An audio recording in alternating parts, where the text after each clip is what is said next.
Thank you. The third item on our agenda is the Chancellor's Administrative Report. Dr. Wallace. Thank you.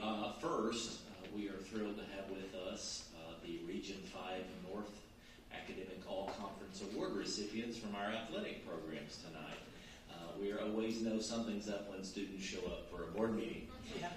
To be eligible for this, a student athlete must have completed 3 semesters with a minimum of 36 hours that lead to a verified degree.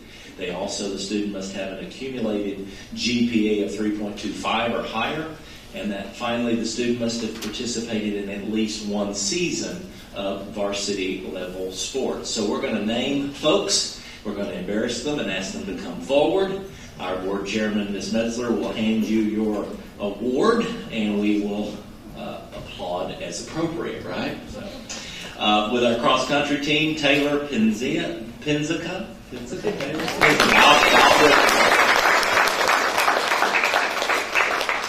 Also with cross-country, Elizabeth Garcia. And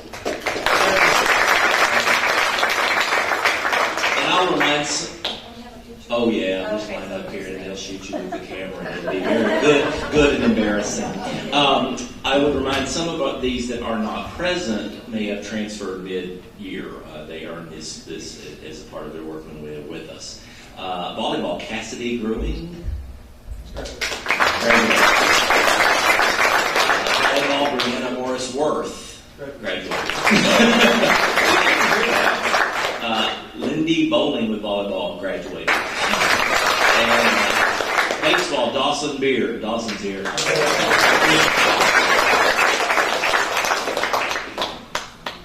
Baseball, Victor Molina. Baseball, Skylar Yarborough. Baseball, Anderson Ansinger.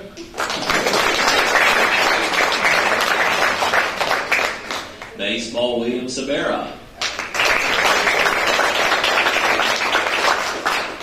Softball, Kelsey Armstrong. Softball, Haley Hogan.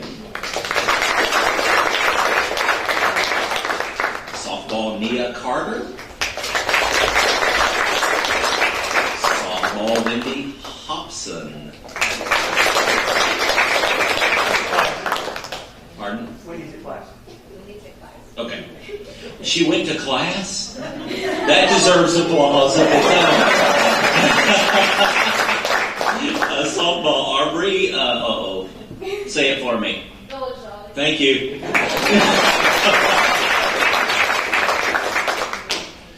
Softball, Isabella Smith. Softball, Cheyenne Floyd. Softball, Taylor Spence. Softball, Jessica Grimes. Would you please, in a big round of applause, congratulate our all-conference award winners.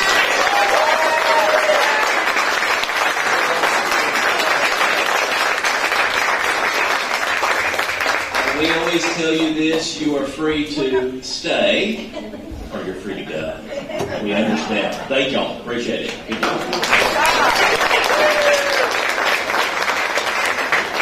I have to just say, when it comes to our athletic GPAs, we maintain one of the higher GPAs among athletes in the state of Texas, and I applaud our coaches. I'd like our coaches to stand up, please. Coaches, go ahead. Stand up, all of you.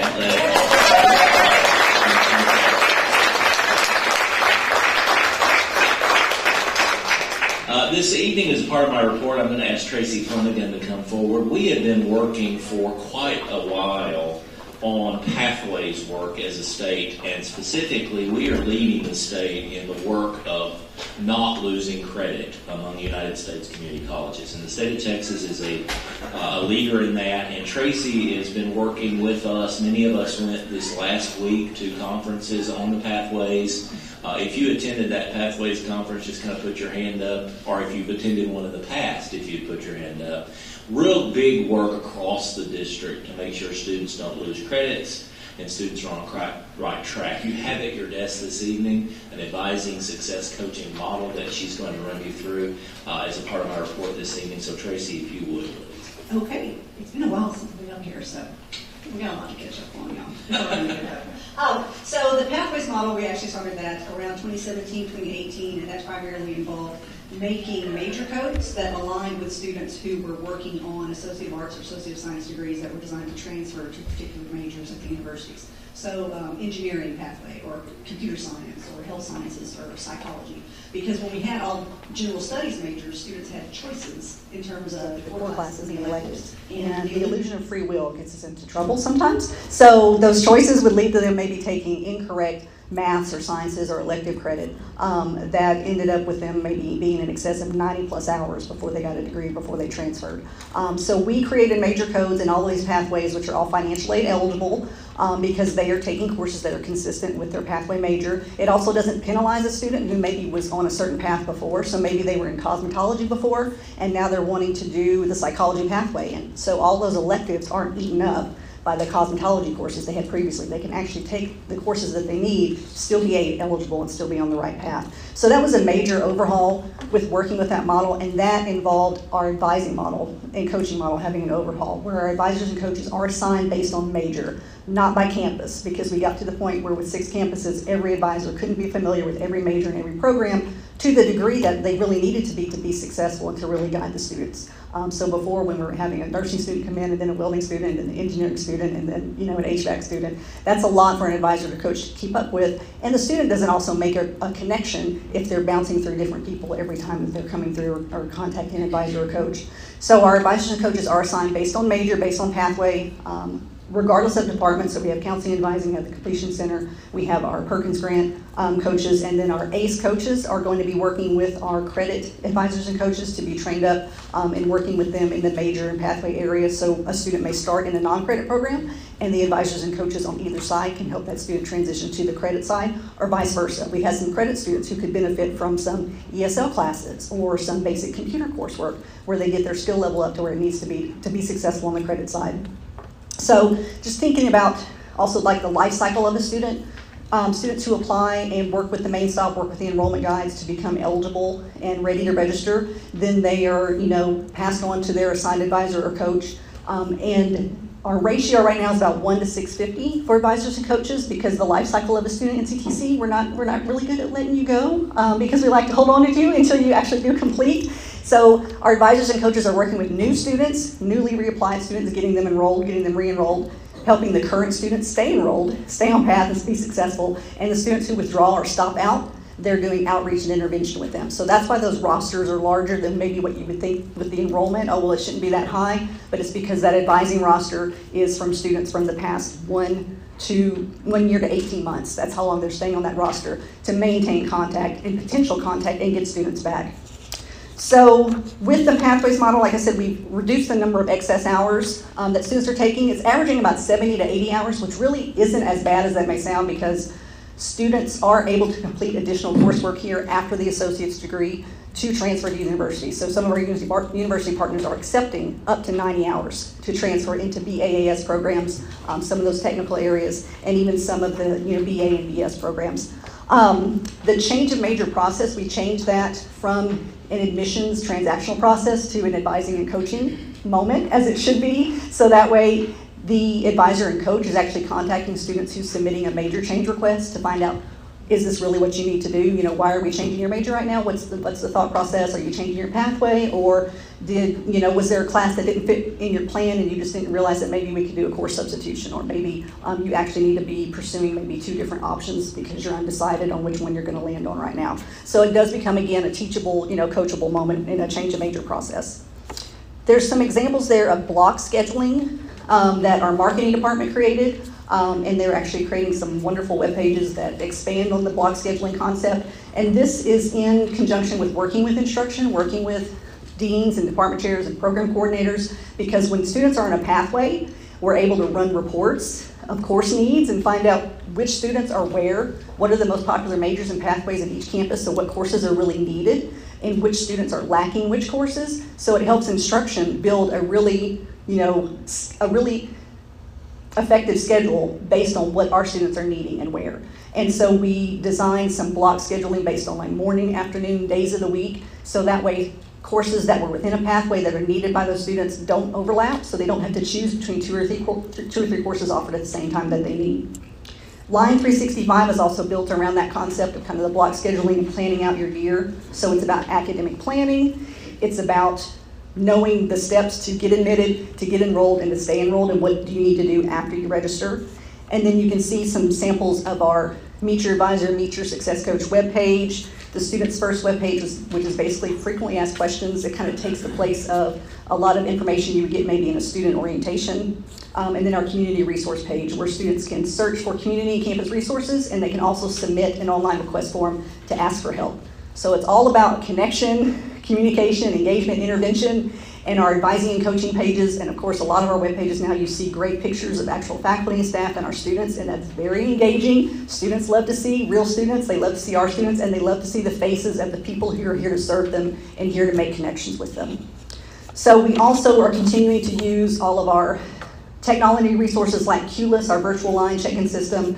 On the Meet Your Advisor page, students can connect with their advisor coach through a button where they can make an online appointment, so they have their calendar available to them at any time of day to be able to connect and make that appointment. The virtual line, very popular, and guess what? It was very much necessary to get through 2020. We already had QLIS prior to the shutdown. So it really helped us continue to serve students remotely. And even though all campuses are reopened, 70% plus students still check into the virtual line off campus. So we have the options for them to select if they're on campus and where they are, so that way advisors and coaches know if they're physically on their campus. But still, with all campuses open, the convenience of checking in, to a virtual line and knowing that an advisor or coach can call them, they don't have to make a physical trip to campus if they don't need to. They can work it around their life. It's still, an ideal option. And the appointments that advisors and coaches are doing, they do phone, they do face-to-face, they do virtual. So they still have all of those options available to students, and really about 50% of the appointments that they're having are remaining virtual. Again, even with campuses reopened, because our students' lives are still in flux. Just like you see with the enrollment with the classes, students are continuing to choose, online and the synchronous online options because it works around their life. You also see some examples of our learning management system, Canvas, where we have some courses that we built.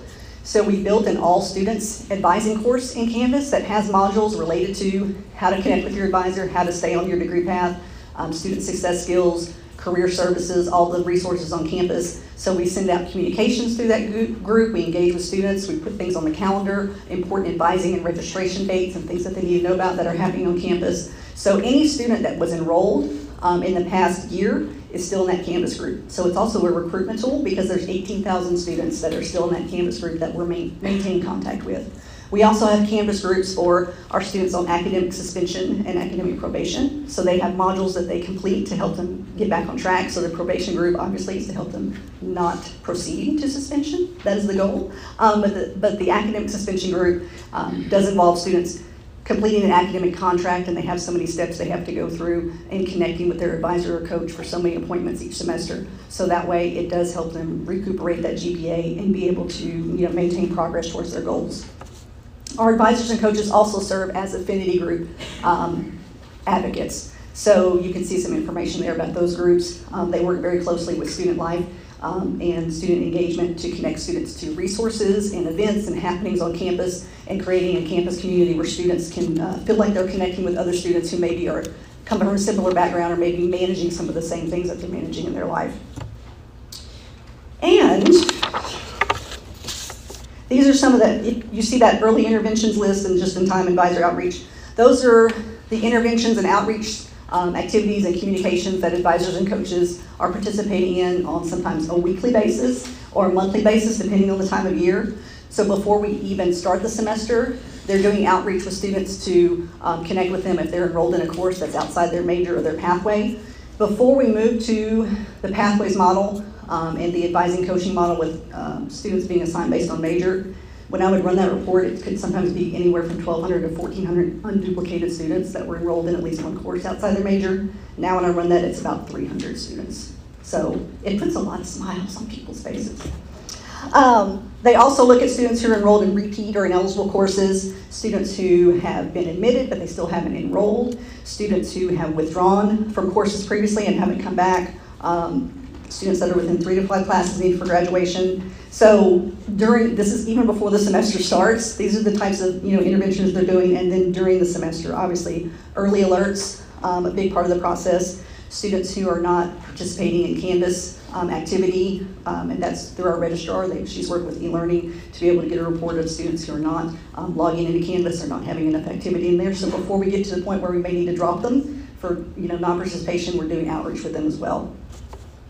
We've seen our withdrawal rates go down over the past several years, and with the surveys and things that we're doing to find out why students maybe aren't staying or aren't coming back, it's continuing to be, predominantly life challenges. So the more we connect students to a person, to that advisor coach who's talking about not just classes, but they're talking about what is going on in your life. So talking about basic needs, talking about that hierarchy of needs, and talking about our resources and maintaining that connection from beginning to end. That's what's going to keep students, coming here and having coming back and completing, their coursework successfully and completing their goals. And then I just have some data there about QLIS. You can see there's kind of some big things that happened during August and January. I don't know what's up with that. Maybe some last minute stuff going on. But in addition to the numbers that you see with QLIS, and that's both for admissions for main stop and advising. So just in the past year, from April to April, there's about 13,000 students that were served through the main stop line, and then about 15,000 through advising. So in addition to that, advisors and coaches still are having individual appointments. So on average, about 250 to 300 appointments collectively, doing classroom presentations, teaching, first year experience classes, going out in the community, representing NCTC at community events, doing group registration sessions, and doing all those outreach and intervention activities that you see. So it's a lot that they balance, but they do it amazingly well, thanks to the help of all of our other services like admissions, IT, career services, marketing. It takes a village, and we appreciate the village that we're in. Thank you. So the next question you may ask is what is the direct relationship for this data, this information to the Board of Regents? And I think it's important to understand this. There is no funding for doing the right thing. I'm going to cover some things that are being discussed at the state level right now, but there is no, so you heard Tracy comment that we've reduced the number of transfer hours a student takes. The reduction of that hours, and over 5 years, we've gone from an average of around 96 hours into the 70s. That is a right thing to do for students, but we lose the funding of the courses between the 70 hours and the 96. So it's a cut to your overall revenue. The state doesn't provide an incentive other than a few success points to say doing the right thing helps the college and the student. Now, does it help the student? Absolutely. We're going to continue to do what's right? Absolutely. But this is an example of Pathways work we're doing. If it wasn't for the Texas Success Center and the grants from the Bill and Melinda Gates Foundation, Greater Texas, these groups, we couldn't do this work as a statewide initiative. There's just not enough coffer of money to make this happen. And so I think it's important that as you look at our budgets in the next few months and you look at what we prioritize, this work is a priority for the college. It envelops our equity work. It envelops socio and economically disadvantaged students. It envelops all parts of the college and is imperative to our mission. And so I appreciate Tracy sharing with you, and I'm going to share a few more things. Any questions for Tracy directly? Thank you very much. To give you some insights of what's being discussed at the state level, I do want to share a few things. If you're not aware, the Commission on Community College Finance met April 6th. 3 things came about as a result of that meeting, I would say, and they fall under the categories of the work groups. So just as some highlights of that meeting, under the success point conversation, Chairman Hunt noted that our success points represent less than 20% of the community college funding from the state, and he questioned if that is enough of an incentive to spur desired instructional and institutional changes. The commissioners discussed that potential tweak to student success points funding, which their attention was focused on equity and outcomes. They also discussed dual credit. Commissioners expressed a concern over what they referred to as random acts of dual credit and highlighted the need for comprehensive advising and clear pathways for dual credit students. We concur with that, and we're doing that, as you've seen in this pathway work, for our dual credit students. But they questioned how is the implementation of endorsements for public high schools going to align and translate to meta majors for post-secondary pathways. And the concern I have is, again, that's a lot of work with limited funding for that work. Student Support Services was a commissioners affirmed that they'll be looking further into what successful programs are currently operating in Texas community colleges and agreed on a need to better delineate the impacts of the definition of what success is and isn't, and could that be done at a state level to scale up the effective support programs. They also discussed the federal Pell Grants, which we know that 40% of our students in NCTC are eligible for, and challenges related to current student financial aid coverage and the application processes themselves. So what's going on next between now and June 21st? 3 work groups are going to work independently and continue to meet and investigate policy options and prepare strategic recommendations for consideration by the full commission. Now more than ever, we are going to need leaders to engage in those efforts. Board members, community, and of course, the CEOs of each respective college. The report that will be published by this group later this year will inform the legislative action in 2023 and beyond. So it's essential that we look at the policies that may be empowering Texas community colleges for the next 50 years perhaps, because our current model is 58 years old, I believe. I would add the workforce education group spent most of their time trying to understand the K-12 pipeline and identifying where community college system in Texas has its problems and investigating what other states are doing to address similar policy goals. After concluding that no one state has figured it out, a better policy regime for increasing that workforce education pipeline, the work group is going to continue to look at potentials of different components on how maybe we can find that solution. The college operations work group is in its early stages of idea formulation and about shared service agreements. If you remember going back to the original bill language, there's specifically a requirement that this commission study the notion of sharing services across colleges. That's interesting with 50 community colleges governed by locally elected boards such as yourselves. There's no other state with a model of shared service at that scale. Texas it would be the largest. And looking forward, the operations work group is going to try to continue to say, where could we do that? And they will continue discussions, perhaps even on service area, taxing district, college costs, and resource gaps, and engage employers as a funding stream through earn and learn partnerships was the conversation. That is a direct influence or a direct possible impact to this board and to North Central Texas College, if any of those take a different turn.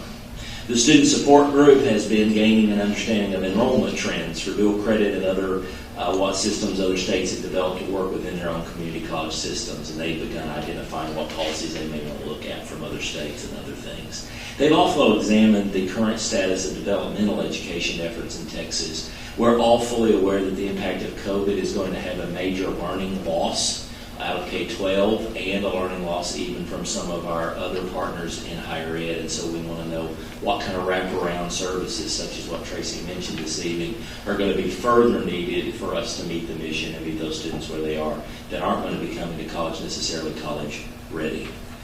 So that we combined with several new interim charges by the Senate and the House. And I want to cover these because they are fairly controversial in some cases, and the board does need to be aware. From the Committee on the Higher Education on the House side, they are asking to monitor the agency and programs under the committee's jurisdiction that oversee the relevant legislation passed at 87th. That's not new, but one of the things they also are doing is reviewing the progress towards the goals of 60 by 30. We've already seen a tweak to the 60 by 30 plan by the commissioner, by the coordinating board, and at a later date we will be providing the new metrics to this board that have been created by the commissioner and the commission and the Texas Board of Higher Education Coordinating Board. They're also wanting to examine factors that contributed to the rising cost of higher ed, and this is important, including the effect of statutory tuition and fee waivers and exemptions, the cost of compliance with state and federal mandates, and increased number of non-faculty staff, and make recommendations for controlling those costs, and ensure sound fiscal approach in managing college affordability for the future. They are evaluating the impact of the pandemic on state's teacher workforce and current practices to improve recruitment, preparation, and retention as we see a mass exodus of K-12 educators and administration, explore that impact on preparatory programs for those areas. And then the higher ed House side is also going to review the impact of investments in endowed and other trust funds, including the University Permanent Fund, because there's conversations about that. On the committee House of Higher Education, on the Senate side, we see a 4 or 5 major tenets. The first, that being to review the history of and the current status of policies of academic tenure in the state of Texas. They want to review tenure dismissal policies at higher education institutions in Texas and investigate the state policies or proposals that have eliminated tenure. North Central Texas College does not have a tenure policy, but I remind the board that often in times there is such a thing called implied tenure that works that would also be possibly affected by any legislation coming out of this particular area of the Senate committee. They ask that they make recommendations to revise current tenure policies and provide Board of Regents with the additional authority to review and address issues with tenured faculty, in addition, and here's the difference, of making recommendation on establishing guidelines for role and representation of faculty senates at higher education in Texas. Workforce education is also on the agenda, and I think this is very much an appropriate goal to evaluate state efforts to support access to work-based learning, both continuing ed and non, and including apprenticeships and industry-based certifications, as well as competency-based education. We've been working on that for quite a while. They're wanting to evaluate existing resources and programs at the Coordinating Board, the Texas Education Agency, and the Workforce Commission to try to support those. They're also asking to study enrollment, post-secondary enrollment trends across the sectors of levels of higher ed with a review on specific challenges to enrollment around the COVID-19 pandemic. Has that had an impact on direct high school to college enrollment, first-time college enrollment, transferability, and retention rates, which we would argue it has definitely had that impact, but make recommendations on methods to address them. And then finally, interestingly enough, that would affect North Central Texas College is examining the current course requirements for students studying United States history to ensure that the elements of critical race theory are not currently included in course curriculum, and consider and recommend methods to ensure students receive accurate historical information related to the founding and establishments of the United States. And examine the current role of the Texas Higher Education Coordinating Board in the development and oversight of core curriculum requirements and recommend necessary changes. And examine current authority of boards of regents over teaching faculty and making recommendations on changes to the law to ensure our Board of Regents has appropriate approval authority relating to course content and instruction. That is a far deviation from historic board role. I offer that to you with no answers. I offer that to you as we will see where things end up with these interim charges. It's not going away. We will have to cross this at some point, and the board will have to make appropriate policy shifts if these things change. And that's why I took a little longer this evening. There is a lot between now and January that will be discussed. So, any questions for me? Thank you. Thank you very much for the report.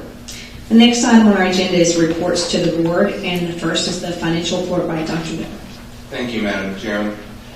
Tonight we only have 1 month worth of financials to go through, so hopefully this will go rather quickly. I am here to answer any questions you might have. Just a couple of items I would probably call to your attention. They jumped out at me and I thought might be of interest to you. On the first page on the budget comparison, the only thing that I noticed that stuck out there was on the use of funds, the category for grants seems to be way over the previous year. And basically, this is not the case. It's simply a timing issue because there were some things that got put one year got put in March and the other year got put in April. And I've already checked, and that number in April will be in line with the previous year. So it's simply a timing issue of when some things have been reported. On the second page, which is the statement of funds, just a couple of the newer things that popped up on this report this year.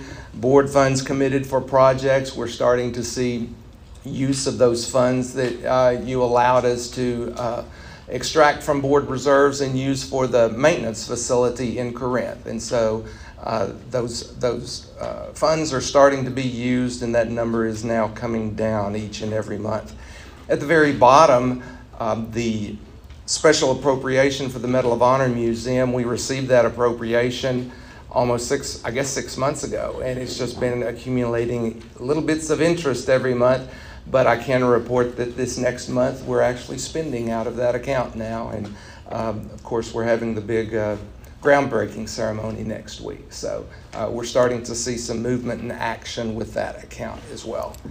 I've had questions asked a couple of times about some of these figures, like the grand total of fund figures there at $36.5 million. I do want to point out that does not include the $2.5 million of the appropriation.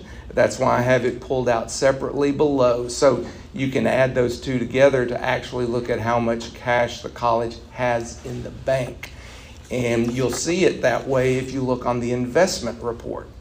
The investment report, since the funds for the museum are held in one of the text pool accounts, we do include it there, but it's not included on the statement of funds account. Does anyone have any questions you'd like me to try to answer? Dr. Miller and I had this conversation this week. I think it's important to understand that what the board currently has in reserves is now exactly 90 days of operational monies.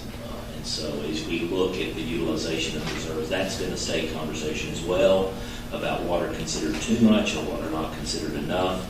ISDs are statutorily required to keep 90 days of reserve. We're not, but we're very healthy that way. And then there are some colleges in the state of Texas that have a 1.5 year operation in their reserves. So. Okay. Thank you for your report. Thank you. All right, the next report would be the enrollment report from Ms. Gill.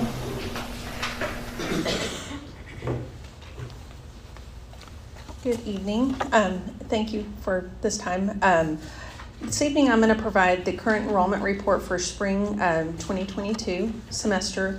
And just to piggyback on what Tracy had mentioned earlier along with Dr. Wallace, the instructional areas as well as the enrollment management areas, any student-facing office have been working hard to assist students creating pathways and prepare for upcoming semesters, just to help them with wraparound services. Within your report on page 1, you'll find the spring 2022 enrollment as of last Wednesday, April 13th. You'll find that we have a total unduplicated head count of 7,061 students enrolled for spring 2022, and that includes our 16-week, first 8-week, second 8-week, as well as our mini-mester. And you'll also see that is a decrease of 9.8% compared to spring of 2021. Currently, we do have additional registration periods open for summer 2022 as well as fall.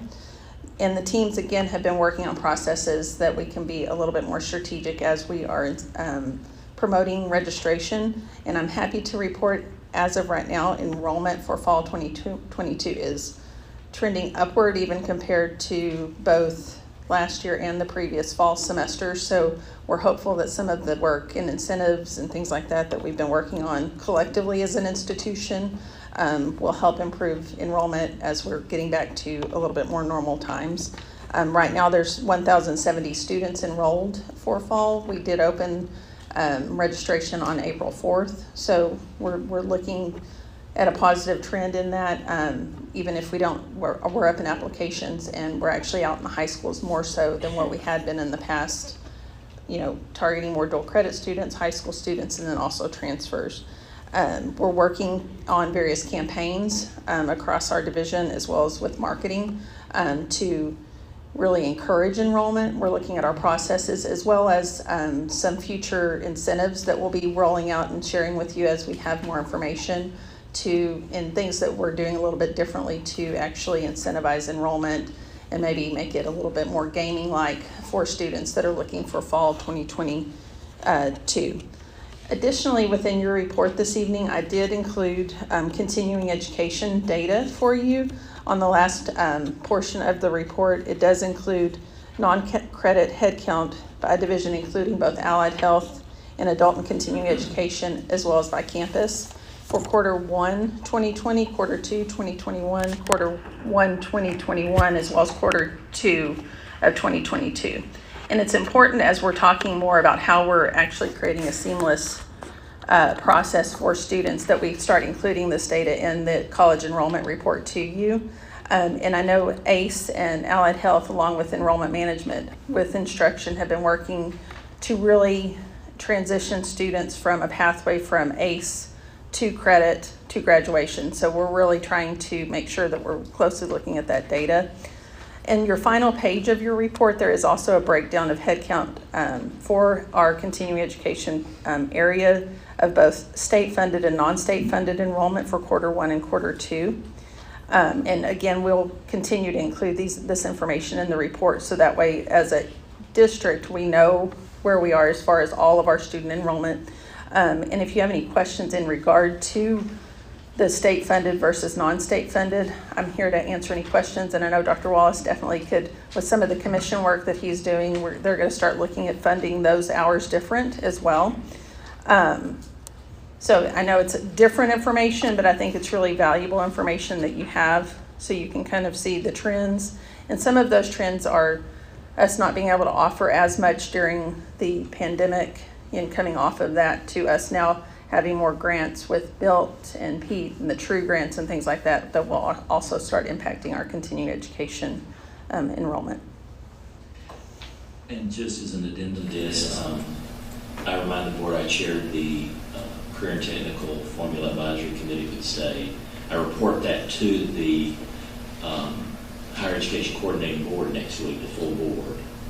We are requesting, as a part of the Formula Advisory Committee, we are requesting that continuing ed have funding mechanisms, non-credit based continuing ed, that we increase that. And we have regional influence over critical targeted fields. One of the challenges is that the state doesn't always catch up as a whole on what we regionally need in our workforce. And those of you, like Ms. Sullivan, understand how hard it is to make sure that you're meeting that, especially with our partners in Denton County, as new industry comes in and you're not on a critical demand list, it makes it a challenge. But we want to start reporting these because of that nature. At some point, more and more of these are going to become fundable, and that answers a lot of our questions. I also remind the board that the state as a whole is down 10% in enrollment.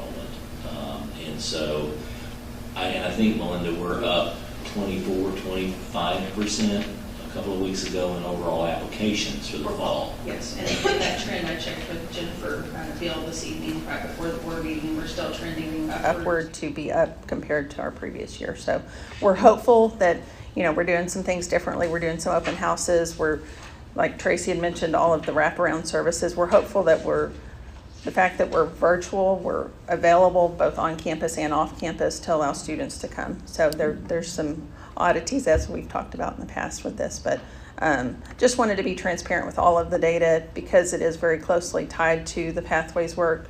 Jessica Carlisle and her team and Wame and even Diane New with Allied Health, being those deans over those areas, have been very involved in making sure that we do have a clear path from non-credit to credit to graduation. That's our ultimate goal.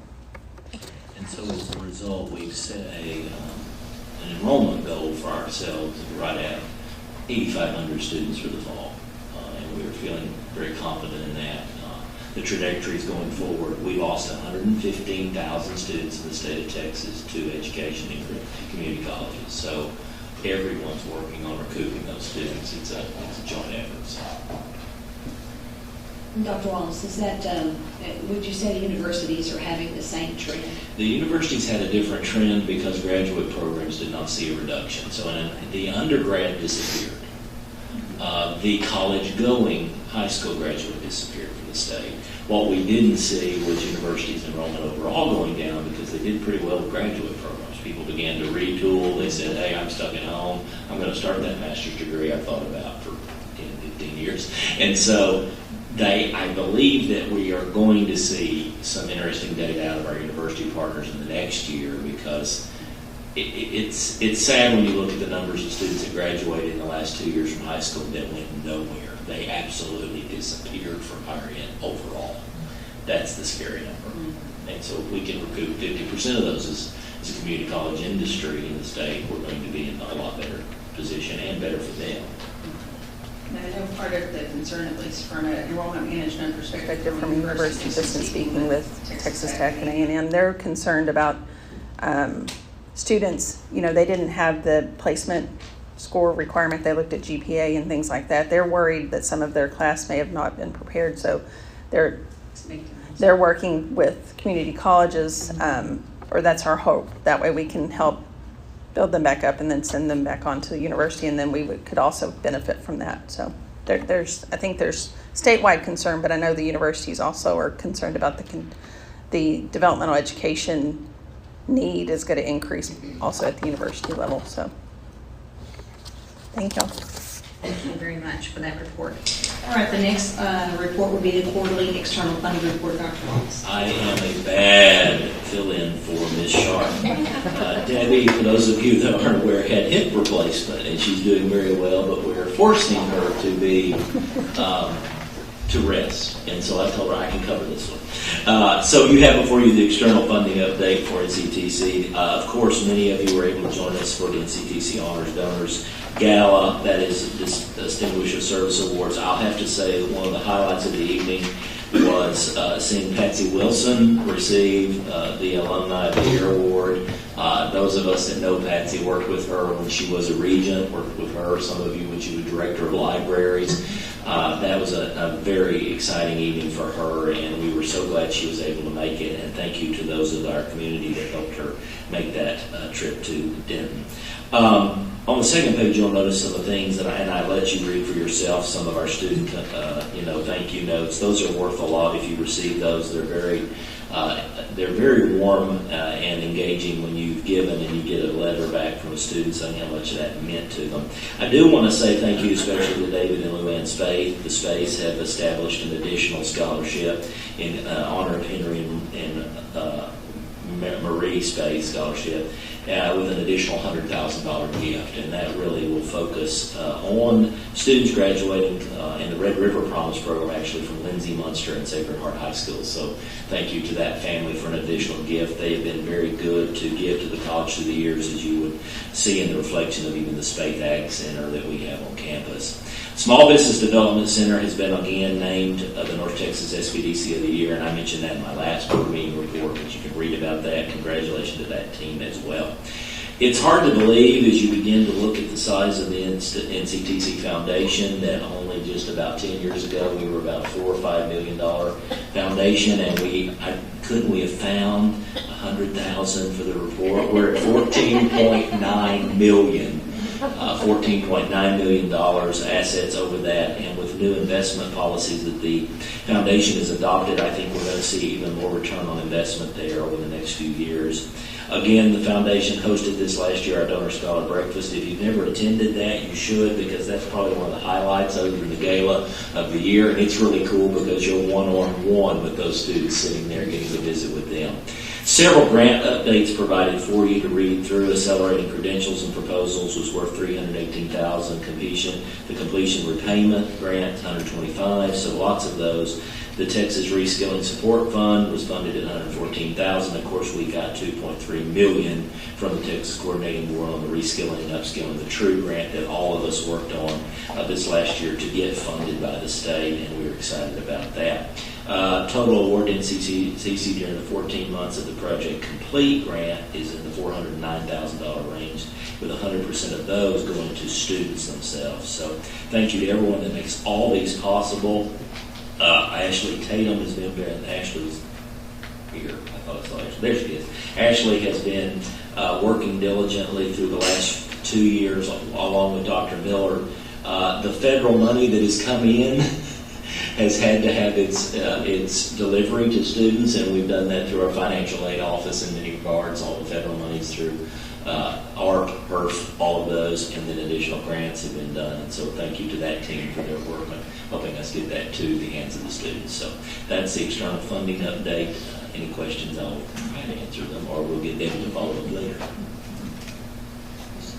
Okay, thank you for the report. Next item is our consent agenda items. We have 2 there. Do either of those need to be removed for potential individual discussion? Not, then I'll accept a motion for approval of the consent agenda. Accept the consent agenda as presented. We have a motion by Mr. Hayne. Do a second? Second by Mr. Ryan. Additional discussion. All those in favor signify by saying aye. Raise your right hand, please. Aye. Opposed? Motion carried. All right, the next item is discussion and possible action on item A, which is the consider and possible approval of the women's golf. So over the last few years, we've talked about adding additional athletic programs to the college, and specifically the need that, or the recruitment that does for the Gainesville campus. And so what we have before you this evening is the athletic department and I have been working as athletics has to report directly to the Chancellor for accreditation purposes. That's why I'm doing this. But we could get Van up here if he'd like, and he can tell you all about it, right, Mr. Henry? Okay. He's got to go, okay. Over the past several months, the athletic department's been investigating the option of adding a women's golf team. And so we believe this is a positive draw to the Gainesville campus. We also think that it'll be a good draw for Cook County in general. We don't have to have specific facilities for this other than locker room space because we have plenty of golf courses available. Part-time coaching salary will be utilized for the first year. We did this with cross country, if you remember, where we then added as it grew, finally came in with full-time. But for right now, we believe we can staff this part-time. Partial scholarships to include dorm, meal plan, rental books is about $2,600 a semester, and then full scholarships that we are at this point thinking about offering 3 of those would be $5,300 per semester, a total investment for $72,500. This also creates a full-time student for appropriations and contact hour funding for any load that they carry, and those loads will be primarily on the Denton campus. So the administration would like to move forward and recommend that the approval of a women's golf team. We do have plenty of residential housing on the women's side right now, and we're also moving toward equine additional housing. And so this is a way for us to begin to fill the dorm back up and have a new team for the college.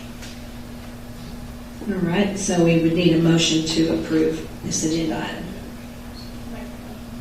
Okay, made by Christine. Do I have a second? Second by Mr. Brown. Additional discussion? All those in favor signify by raising your right hand and saying aye. Aye. Opposed? Motion carried. The next item is the consideration and possible approval of the athletic trainer instruction position.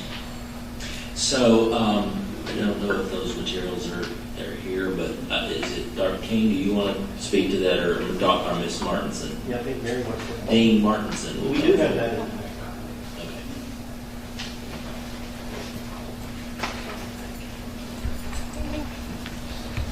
I'm Mary Martinson. I'm the Dean of Math, Physiology, and Learning Support. It's a pleasure to be here this evening. So the recommendation is to employ a full-time athletic trainer instructor to teach physical education courses and assist all athletic teams with as a trainer. And so the college currently has that now, and Van Hedrick could also speak to that, to what is currently taking place. We have never had a full-time athletic trainer at the institution. So this position will be supervised by Van Hedrick, but then Taylor Christian, the division chair, Taylor, there she is, she will oversee the coursework. And so this instructor is planning to teach first aid, which is PHE 1306, and these are all in our current catalog. And they'll also teach care and prevention of athletic injuries, which is PHED 2356. And so with that, those courses have previously already been approved by Instructional Council, and they will, with your approval, of course, this evening, they'll be placed in the fall 2022 schedule of classes for students to enroll. And the benefits to the students will be that athletes on the Gainesville campus will enroll in these new courses. The trainer will assist in recruiting students to take these courses in their pathway, which Tracy Melinda mentioned earlier. And students enrolled in these courses would also get hands-on internships weekly, rotating with all of the teams. So they would help baseball, softball, volleyball, cross country, and golf, which you just approved. Benefits to the college, we would have assistance on a daily basis in the event of injuries and treatment, and that's also for the opposing teams that come to visit campus, which we're required to have under the NCTC regulations. And we would offer more courses in the kinesiology pathway that could assist in recruiting more students. So we know, like Barbara Stanley has been out recruiting with the Red River Promise, those students could take advantage of taking these first aid and care and prevention courses if they wanted to go and major in kinesiology at a university. It would help them in that pathway. So that would be really beneficial because we haven't offered a lot of PE courses for students at NCTC historically. And all other NJCAA conference schools have a full-time athletic trainer. And if you have any questions, happy to help. And so this is a combination faculty appointment. It is a faculty appointment with reduction that covers the training side and then the additional responsibilities for teaching those courses. And so if approved, it will be a part of the budget approval, which will be a part of a new position for faculty that we would try to appoint here in the summer for starting in the fall. We're excited about it in the sense that we've had a long-term part-time trainer who has been absolutely phenomenal, who is getting toward the end of wanting to work that much. And she's been great, and we have appreciated her work, but we're the only college in our region that does not have a full-time trainer as it is. And this gives us both options. That they'll be covering that and teaching the program. And so we would recommend the passing of the athletic training instructor position and program. All right, so we would need a motion to take action upon this recommendation. I move that we approve the position of the athletic trainer instructor. We have a motion by Mr. Hayne. Do we have a second? Second by Erica. All right, additional discussion. All those. Are we going to keep the part-time and the additional? No, the part-time position would go toward the south. There won't be a part-time position anymore. Okay. Additional questions or discussion? Okay. All those in favor signify by saying aye. Raise your right hand. Aye. Opposed? Motion carried. Thank you.